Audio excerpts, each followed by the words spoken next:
Donc, Monseigneur Thomas Gullickson, vous nous recevez aujourd'hui, c'était la petite surprise dont je vous avais parlé la semaine dernière, à la nonciature apostolique, ici à Berne. Voilà. Alors, moi j'ai envie de vous dire quand même, vous avez un parcours très riche. Vous êtes né le 15 août 1950 dans le Dakota du Sud. 14 août. Le 14 août? Oui. D'accord. C'était peut-être mon esprit marial qui a voulu que je voie le 15. Même, j'étais né jusqu'avant minuit et une sœur est venue chez maman avec les détails et elle a dit « Alors madame, est-ce qu'on peut mettre le 15 comme date de naissance ?» Et maman a dit « Mais il est né le 14 » Et la sœur s'est retirée tout de suite. Elle a voulu, pour piété mariale, changer la date pour ça. Alors je comprends. Ouais. C'était presque minuit. Presque. Vous avez été ordonné prêtre le 27 juin 1976.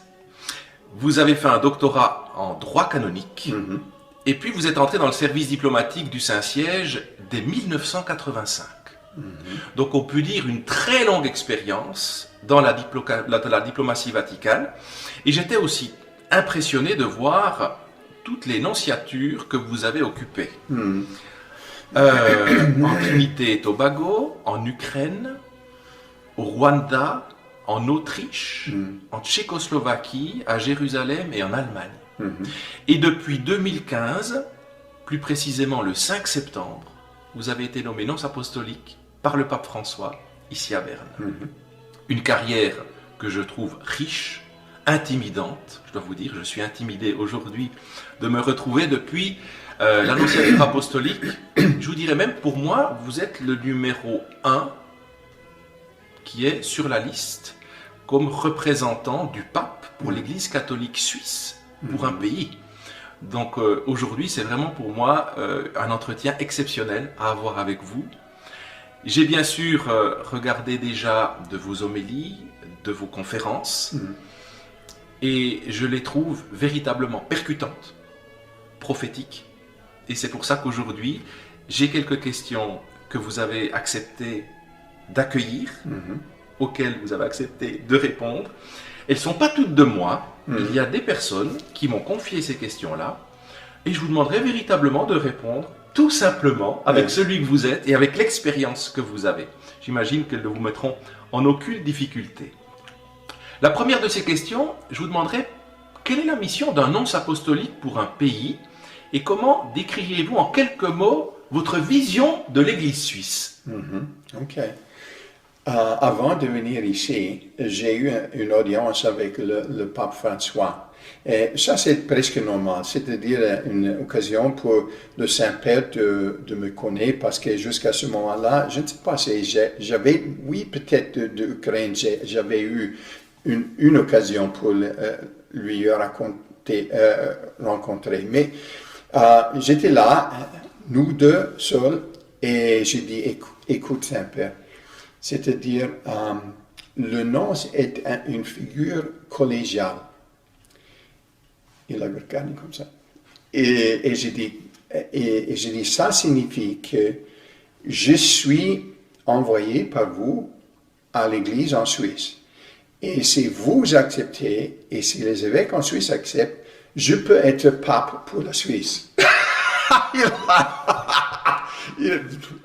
Il a accepté bien ça, il a une espèce de plaisanterie comme ça. Mais enfin, c'est quelque chose de vrai dedans. C'est-à-dire, même si je ne peux pas exercer une autorité ou commander personne, par le Saint-Père et les évêques ou les gens ici non plus, je dois être entre Rome, c'est-à-dire entre le pape et l'Église ici, sur place, un trait d'union. C'est-à-dire, je dois rendre, disons, l'Église universelle ou le successeur de Saint-Pierre quelque chose d'autre qui est une figure virtuelle pour les gens qui sont ici.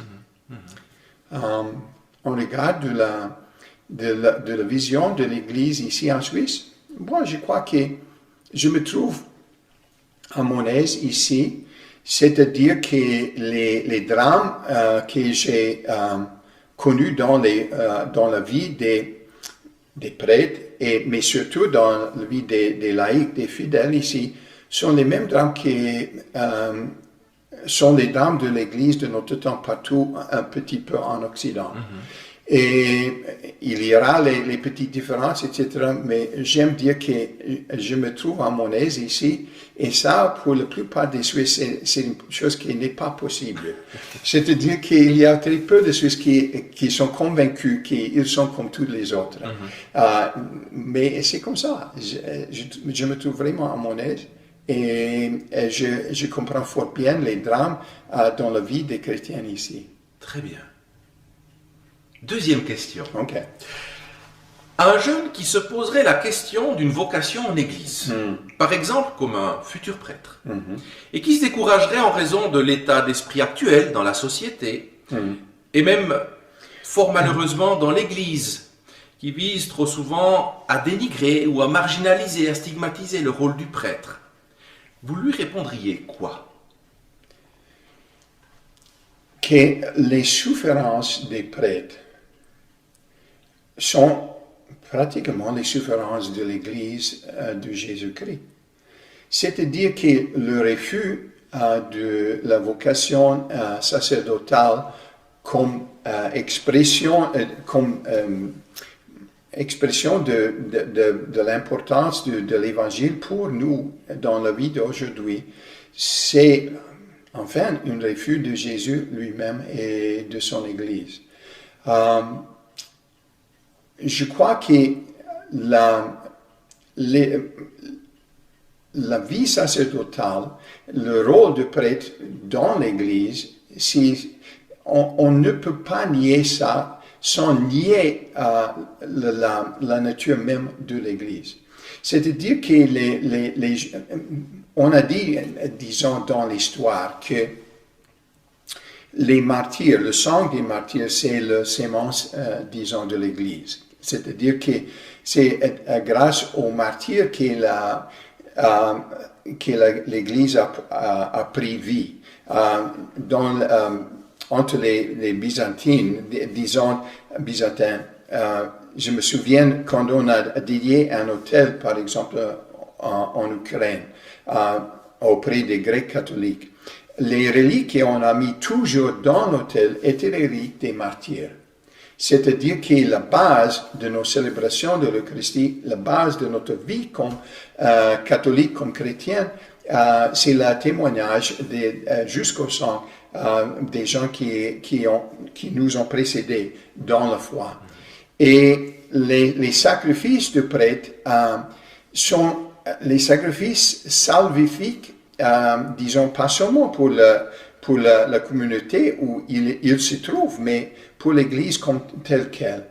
Et je crois qu'il n'y a personne entre les jeunes garçons ou les jeunes hommes qui ont refusé d'accepter leur participation dans la croix de Jésus.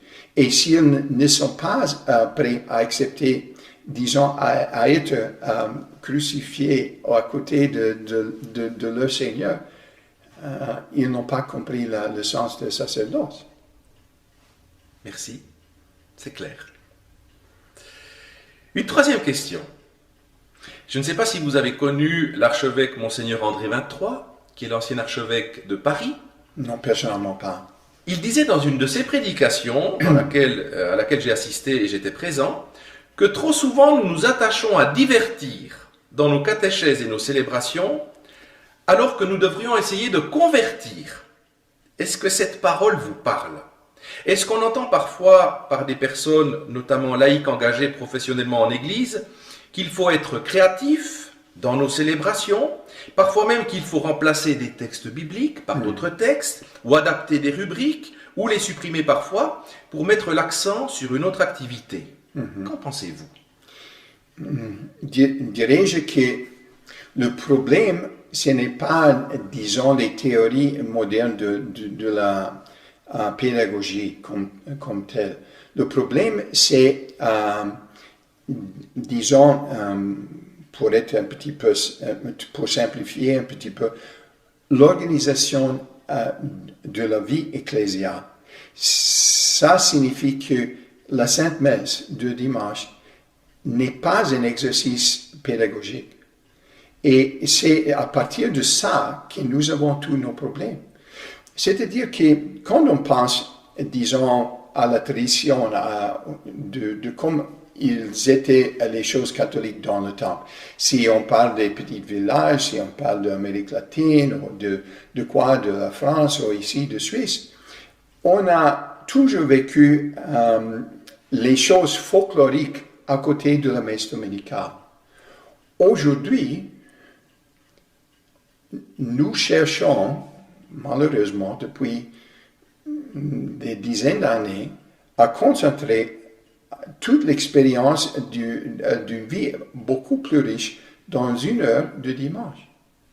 C'est-à-dire que le prêtre est là comme une espèce d'enseignant ou d'animateur et pas comme prêtre qui rend au nom du peuple le sacrifice à Dieu. C'est-à-dire, si on peut avoir beaucoup plus de silence, beaucoup plus disons, de réflexion ou d'adoration pendant cette heure de dimanche, si on a les autres choses pendant la semaine. C'est-à-dire que nous avons sacrifié une richesse d'autres temps. Pourquoi?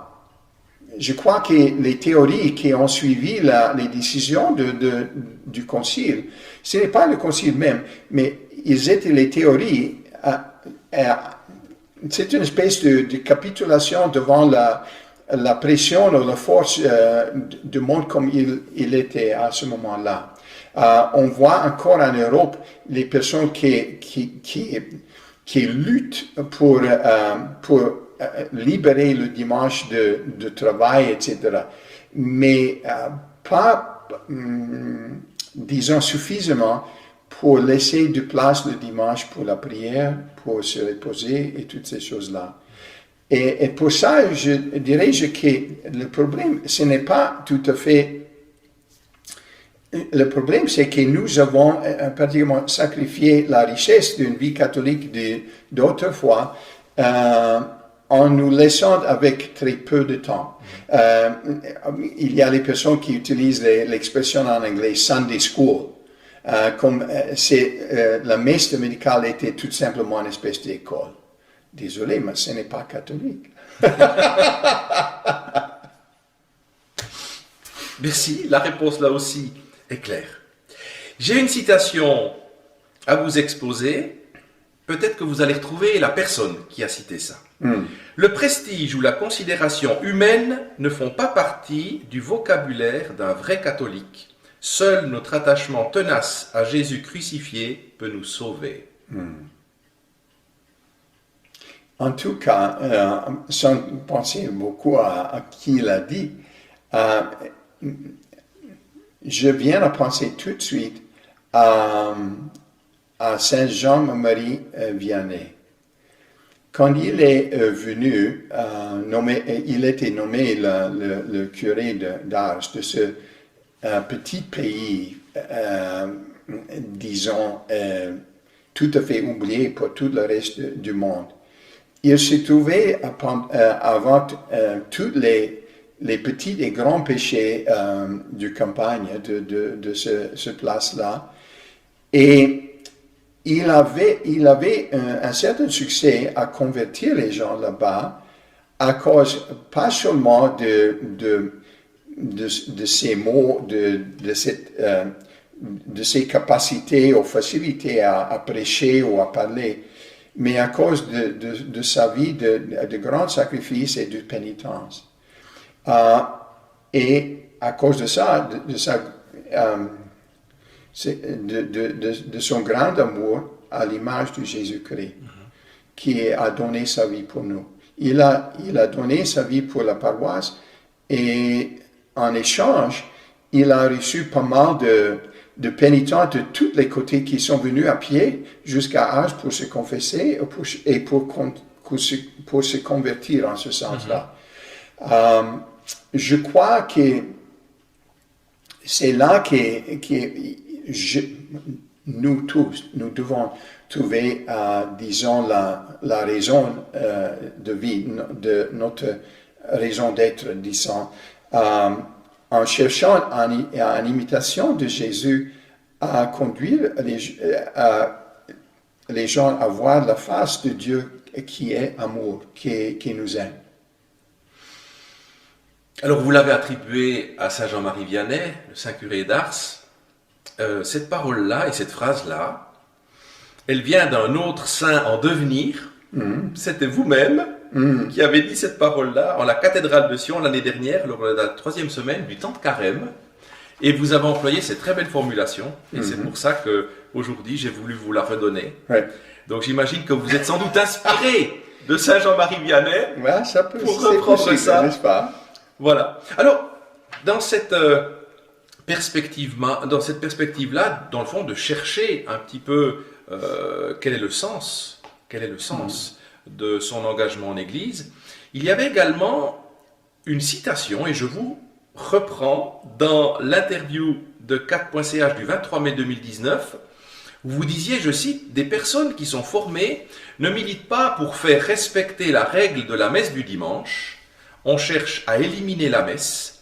C'est comme si on faisait maintenant la démolition que Zwingli et Calvin n'ont pas été capables de faire il y a 500 ans. » Ça m'a beaucoup interpellé, cette citation-là. Est-ce que vous pourriez un tout petit peu dire pourquoi vous avez cité ça à ce moment-là? Ou quelle est votre idée derrière? Non, je l'ai fait pas seulement en français, mais en Allemagne aussi, et même en anglais. Et je suis convaincu, qu'est-ce qui se passe maintenant dans l'Église avec les modifications qui ont fait, surtout ici en Suisse? C'est pratiquement éliminer la messe dominicale en tant que possible et même éliminer des prêtres. C'est-à-dire qu'il y a dans les constellations pas mal de situations où on dit Monsieur le curé ou Georges ou choses comme ça, parce qu'on ne dit pas plus à lui qu'il est Monsieur le curé au père ou choses comme ça, mais il est tout simplement Georges ou Félix ou Michael ou choses comme ça. Mais tu n'as pas de place au-dessus de nous, etc., etc., etc. Ce n'est pas ça. C'est une situation où il doit se rendre compte qu'au centre de la vie de l'Église, ce n'est pas le prêtre comme tel, mais c'est le sacrifice qu'on offre à Dieu au nom de Jésus-Christ, c'est-à-dire la Sainte Messe du dimanche. La sanctification, disons, les commandements de l'Ancien Testament du dimanche, à travers, disons, la célébration de Sainte Messe, c'est notre raison d'être. Et en plus, il n'y a pas... le grand problème avec Zwingli ou Calvin ou Luther ou tous ces réformateurs de ce moment-là était qu'ils ont voulu nier un certain pouvoir à l'Église, un pouvoir politique qui existait à ce moment-là dans l'Europe. C'est pour ça que, par exemple, ici, on a défendu comme des candidats pour l'épiscopat les religieux. Ça, c'est... Dans le cas de Bâle, c'est comme ça. Dans le cas de Saint-Gall aussi. J'ai dit une fois à Monseigneur, l'évêque de Saint-Gall, j'ai dit, vous avez toujours peur que le prince abbé de Saint-Gall va rentrer et prendre possession de son palais et du monastère au centre de Saint-Gall. Et il a... Sans réfléchir beaucoup, il a presque répondu, oui, c'est vrai. Mais non, ce n'est pas juste. Mais en tout cas, c'est un concept de sacerdoce, c'est un concept de l'Église basé sur un concept politique déjà depuis des centaines d'années, déjà depuis la Réformation passée. Et qu'est-ce que nous cherchons maintenant? C'est une chose tout à fait différente. Mais quand même, on se rend compte qu'il y a pas mal d'efforts, spécialement ici en Suisse, mais on le voit même dans les autres pays de l'Occident, un effort à d'évaluer l'importance du prêtre on pense toujours comme autorité dans l'Église, mais c'est pas ça. On cherche à éliminer le Saint-Sacrement, l'Eucharistie. Et parce que les deux sont absolument mariés, prêtre et Eucharistie. Et c'est pour ça que les efforts que les réformateurs ont fait il y a 500 ans étaient pour donner un nouveau ordre, disons, un nouvel ordre politique dans la société. Ici, c'est une attaque tout simplement contre la foi, selon moi. D'accord. On entend justement, par rapport aussi à ces attaques, est-ce qu'il y a peut-être aussi une volonté de séduire? On entend régulièrement, alors des agents pastoraux, prêtres ou laïcs, qui disent, dans le fond, on doit rejoindre le monde, on doit arrêter de lui faire peur. Par exemple, on ne veut plus parler de la notion d'enfer, de la notion de purgatoire, de la notion de péché.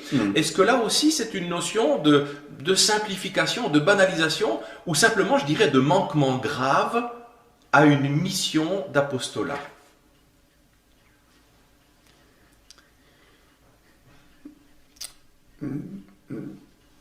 Ce n'est pas facile à formuler une réponse à cette question-là. Parce que on voit, par exemple, dans le cas d'Allemagne, et on voit les évêques qui cherchent à tout prix à maintenir la situation de l'Église, disons, dans un certain sens traditionnel, pendant le temps. C'est-à-dire que l'Église, ça c'est la cloche au centre du village. Et même si c'est une Église, c'est une relation, disons, sans contenu de foi, sans doctrine, sans credo, sans rien. Et on a un très grand peu maintenant avec COVID-19.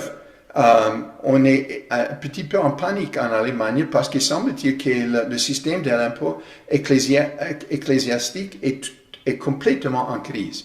Et ça signifie qu'il n'y aura pas le financement pour tous ces trucs partout dans l'Église en Allemagne. Et à cause de ça, dirais-je que on cherche, même ici, à couper, c'est une question de péché ou de sacrement de pénitence ou quoi, on cherche à couper, à faire des compromis dans l'espoir à maintenir les contacts qui nous donnent l'argent pour tenir, disons, ce grand clocher au milieu du village. Malheureusement. Je suis un petit peu révolutionnaire en ce sens-là. Je n'ai pas tout à fait comme valeur l'existence du clocher là. Et c'est la conversion à Jésus, c'est la proclamation de l'évangile qui doit être au centre. Et ça signifie l'enfer et toutes ces autres choses. Jugement dernier, toutes ces choses qui font part de notre vie dans la foi depuis l'enseignement de Jésus lui-même. Ce qu'on voit aussi régulièrement, c'est une espèce d'opposition entre des jeunes qui ne sont plus forcément des chrétiens sur le papier ou de tradition, mais qui reviennent à une conversion très profonde et qui disent, moi je veux revenir à justement le fondement même de l'étude sacrée, du dogme, de la tradition, dans le fond, tout ce qui fonde notre histoire aujourd'hui apostolique. Et j'entends régulièrement, alors non, étonnamment pas des personnes, des fidèles, mais des agents pastoraux eux-mêmes qui ont peur en disant on va revenir en arrière. Il nous semble que ces jeunes reviennent à une époque qu'on semblait, qui nous paraissait révolue. Alors, c'est une question que je peux vous poser. Est-ce qu'il y a des fois cette volonté justement d'être toujours dans le progrès, de ne plus forcément revenir à des choses qui nous semblent être rétrogrades, alors que dans le fond, on dit que toute fidélité est basée sur une tradition, sur quelque chose qui nous échappe, sur une écriture et une tradition qui n'est pas la nôtre, mais que l'on doit proposer en tant que témoin et qu'envoyé. Est-ce qu'on n'a pas dans le fond là une opposition entre être fidèle à quelque chose, même si on se met en danger, et être populaire et se mettre en avant soi-même. Non, mais je me cite moi-même. Disons que la tradition, c'est l'avenir. Désolé. Si nous n'avons pas de contact avec notre Seigneur et Sauveur Jésus-Christ, nous n'avons rien à offrir au monde. Et il faut retrouver nos contacts avec notre tradition pour pouvoir aller, dans un certain sens, en avant. C'est tout. Une question également qui découle de ça, je vois dans nos planifications pastorales, on est souvent dans une espèce de planification de crise en disant on a bientôt plus de prêtres, on doit faire autrement, on doit trouver d'autres ministères qui pourront combler le ministère du prêtre. On dit même que beaucoup de prêtres n'ont pas la compétence d'assumer les triamunera ensemble, et donc on essaie de leur adjoindre des personnes qui sont à leur côté, quitte à créer de plus en plus de formes de direction de paroisse ou d'unité pastorale extraordinaires, où dans le fond, le prêtre n'est plus assimilé comme président de l'Eucharistie à la présidence de la communauté, comme disait le cardinal Courtecor, mais qu'il y a justement une espèce de dissolution de son ministère, où on essaie peut-être de désacraliser un petit peu ce ministère, tout en disant par bienveillance qu'il ne peut pas porter tout seul. Et à ce niveau-là, est-ce qu'il y a là aussi une interrogation à se poser ? Personnellement, je dois dire, il m'a jamais semblé de porter tout seul, mais être responsable du tout, c'est aussi peut-être la figure du Christ souffrant. Alors, est-ce que là aussi, est-ce que c'est quelque chose dans lequel on doit s'intéresser ? On doit simplement dire non, c'est l'Église en progrès, parce que pour ma vision, et j'attends surtout la vôtre, je me dis on ne doit pas parler de crise des vocations, on doit parler peut-être de crise plus profonde de la vocation baptismale, et de dire, avant d'établir des plans qui ne nous appartiennent pas avec des vues humaines, essayons tout d'abord de se remettre en cause nous-mêmes et de prier et d'accompagner les vocations. Mais j'aimerais beaucoup avoir votre écho sur ce sujet. Disons deux choses pour être très simple. Une chose, je voudrais bien voir une espèce de réflexion après l'expérience de lockdown avec COVID-19. Qu'est-ce que c'est l'essentiel dans la vie de l'Église? Tous ces trucs, les réunions et toute cette planification pastorale, qu'est-ce que c'est l'essentiel? Comme point de départ pour un discours sur la nature et la vie de l'Église aujourd'hui dans le monde. Et deuxième chose, je suis convaincu que nous n'avons pas des vocations parce que peut-être on a mal calculé le nombre de catholiques ici. C'est-à-dire que tous les gens qui payent la taxe ne sont nécessairement les catholiques pratiquants. Je connais pas mal de paroisses ici où le curé dit très honnêtement que le niveau de pratique entre les gens qui sont inscrits sur les listes de l'impôt est entre 1 et 2%. Et ça signifie qu'il y a un grand diocèse comme Bâle qui se vante de 850 000 catholiques. Il faut être généreux, peut-être ils sont moins de 100 000 catholiques qui sont grosso modo pratiquants.